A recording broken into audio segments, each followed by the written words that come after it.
Hi, I'm Amy from Amy Designs, and today I'm here with a quick tutorial for how to make these fun mini fabric flags.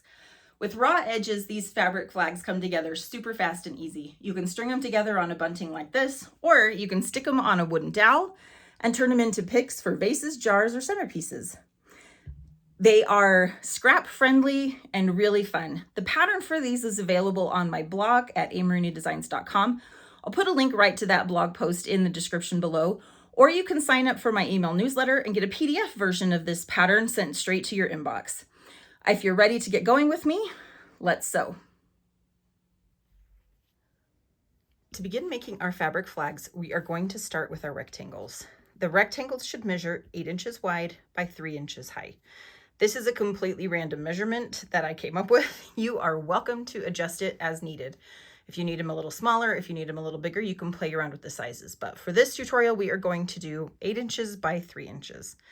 Once you have your rectangle cut, you can decide if you want to add a field, kind of this accent fabric to your flag.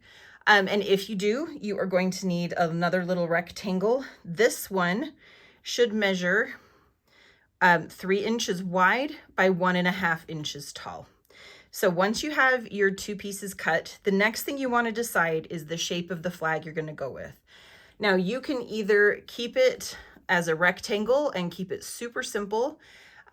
This is a really fun way if you just want to show off some fabrics, or if you're doing something that's not necessarily patriotic and you just want to have something to accent, add a little height to your centerpieces and that kind of thing, or to make a little bunting that kind of matches your decor, you can totally do that and leave off the field piece. And you can see that just the rectangles make it just a really fun way to show off. If this was a floral fabric or something in a totally different colorway, it would just be a fun little accent flag. So that's something to consider. This is a tutorial that's not necessarily just for the 4th of July.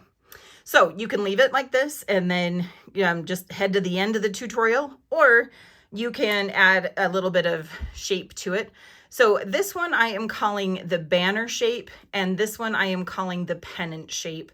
That was just so that I could distinguish between the two in referencing it in the pattern. So this is banner, this is pennant, but I just made that up too. So all right, so we're going to start with either of those. If you want to cut out either of those shapes, you are going to take your fabric piece and you are going to fold it together, wrong sides together. Then you are going to fold it again. This time we're going to fold it along the height of it. And again, we are going to fold it right sides together. Just fold it in half. The main thing you want to pay attention to is you want all of these corners all lined up together. So keep them together as good as you can. Then I like to use, this is the quick and dirty method. I like to use my cutting mat here. I'm going to line up my edges with the edges on the markings on my cutting mat. Now, if we are going to do the banner or the pennant shape like this, then I'm going to measure 1 inch up on the side that is not folded. And I am just going to use my cutting ruler, my acrylic ruler, to do this. But you could also use a regular ruler and mark it and then cut it with scissors if you want. I just think this way is super fast and easy. So I'm going to use my ruler to connect the dot, the mark that is 1 inch up on the not folded side with this corner of on the opposite side. And I'm going to line those up, and I'm just going to use my rotary cutter and cut that off. And then you'll see that I have my pennant shape. Now, if we want to do the banner shape, we're going to do something very similar. Fold it along the length, right sides together. You'll see that I'm kind of pinching these 2 corners together to keep them lined up. I'm going to move this up, keep those pinched together, bring them up in half again. Then I'm going to turn this so that it's kind of lined up the same way as the other one.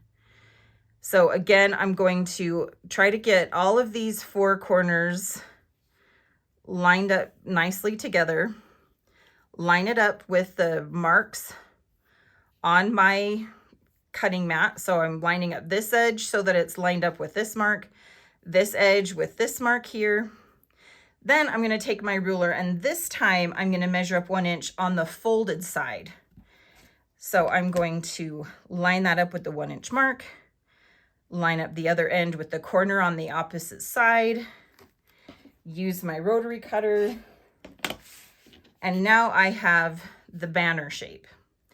So if that feels more than you want to do, I also have included in the pattern paper templates where you can just take your fabric piece, fold it in half, you'll cut out the paper template, place it on top, trace the lines that you're going to cut out, and then cut them with scissors. So if that seems a little bit simpler, but this way is just really fast and easy, and you can cut out a whole bunch of them. I would recommend only cutting out one at a time, but you can see that once you get going, you can cut through them really quickly. Once you have your shapes cut, then if you are going to add the little accent fabric, I'm calling it the field here, because like on the American flag, it's the field of stars. If you're going to do that, then we are going to take our cutout piece, whichever shape you're doing, and you want to finger press a crease on that fold line. Once you have that done, you're also going to take your accent field fabric, again, fold it in half, wrong sides together, sorry, habits, and finger press that as well. All right, then you're gonna open up both pieces of fabric, and you can see my crease line here and my crease line here. We're gonna slide these up a little bit so that they're more centered here. So you can see the crease lines on both of those. It's a little bit harder to see on this blue one. Then what we're gonna do is just line them up so they're both facing right side up, and we're gonna line up those creases with each other, and then we're gonna line up the tops of both pieces so they're right on top of each other.